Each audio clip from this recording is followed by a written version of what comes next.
Part 23. A week passed at the little agency counter, quiet as a tomb. One day, business was so dead not a single person even came in to ask a question. Around noon, Sister Lan looked over at me and asked, "Have you ever had an American buffet?" I laughed. Of course not. I'd just arrived in the country, barely had money for groceries. In my head, buffet meant something fancy like back home 50, 60 yuan a meal, maybe more. Lan grinned. "Come on, my treat. You should see what a real buffet looks like here." So she drove me out to Arcadia, to a shopping mall she called Mao Li. Mao, she explained, was just how Chinese immigrants pronounced mall. Around LA, everyone said things like 5 Hao Mao, meaning the outlet mall by Highway 5. Anyway, the buffet she took me to was Kirin Buffet Feast, and to this day I still remember it as the best buffet I've ever eaten at in America. Weekday lunch, only $12 a person. The place was huge, clean, and full of food, piles of it, all fresh and neatly arranged.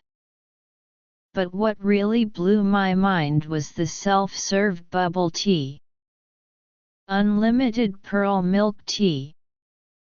You could just grab a cup and pour as much as you wanted. 10 years later, I still haven't seen another buffet that good for that price. Sadly, it didn't survive the pandemic.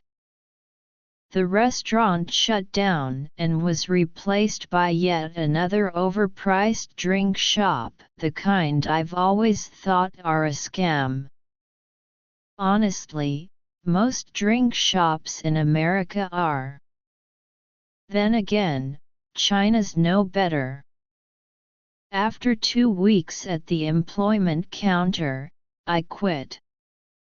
It was clear the work needed time to build reputation, connections, trust. And I didn't have time. My notebook full of copied job listings wasn't enough to keep me afloat. Lan was kind about it. I paid her for half a month's rent and thanked her for the chance. Then I went back to the grind, job hunting again.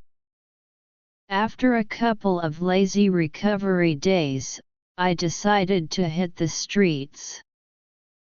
This time I went the old-fashioned way, walking from store to store, along Garvey, Atlantic, Valley, and Garhill.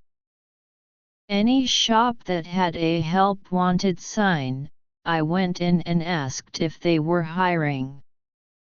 Somewhere along the way, I ran into a girl doing the same thing. She looked about my age, round face, wearing a sun hat and backpack. In that neighborhood, hardly anyone walked, especially that far from Dingpangzi Plaza, so we noticed each other right away. By the time we reached the AMC Theater stretch, we both started laughing at ourselves. We were too embarrassed to actually walk into the stores. I guess neither of us had hit rock bottom yet, still clinging to a little pride. We walked for 4 or 5 hours, until our legs gave out. We stopped to rest at the plaza near the Wells Fargo on Valley Boulevard. Among local Chinese, they called that place Peiyu La Sa, a Chinese way of saying plaza. Inside was a Chinese supermarket because honestly, no other kind of supermarket could survive in that area. It was quiet, almost empty. Competition was fierce on that street, especially with Hawaii's supermarket nearby. Hawaii's prices were dirt cheap, so every other market struggled.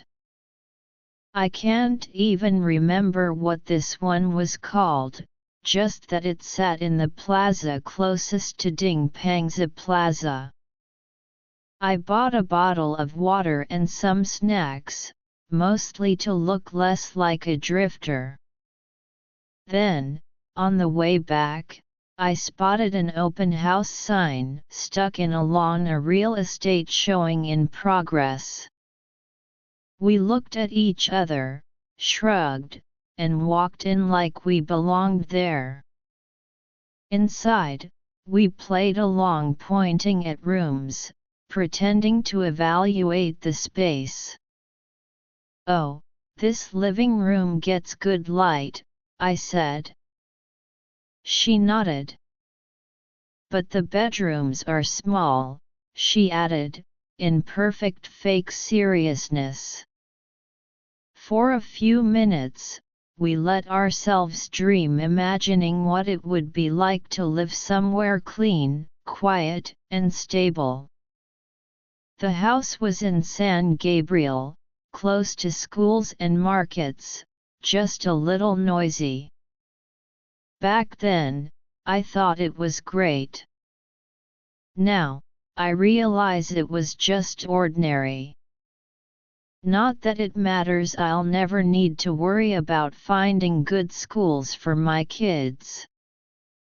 That chapter of life was never meant for me. We parted ways at sunset, waving goodbye, never to see each other again. But at least that long walk had given me something, a real sense of the city, measured by my own footsteps. Even now, I navigate by memory. Every block I walked, I remember. Every place I only drove past, I don't. Like that gas station in Nampa, Idaho, 2 years of driving by, and I never noticed the cattle ranch right next to it. Guess that's the difference between passing through and really seeing.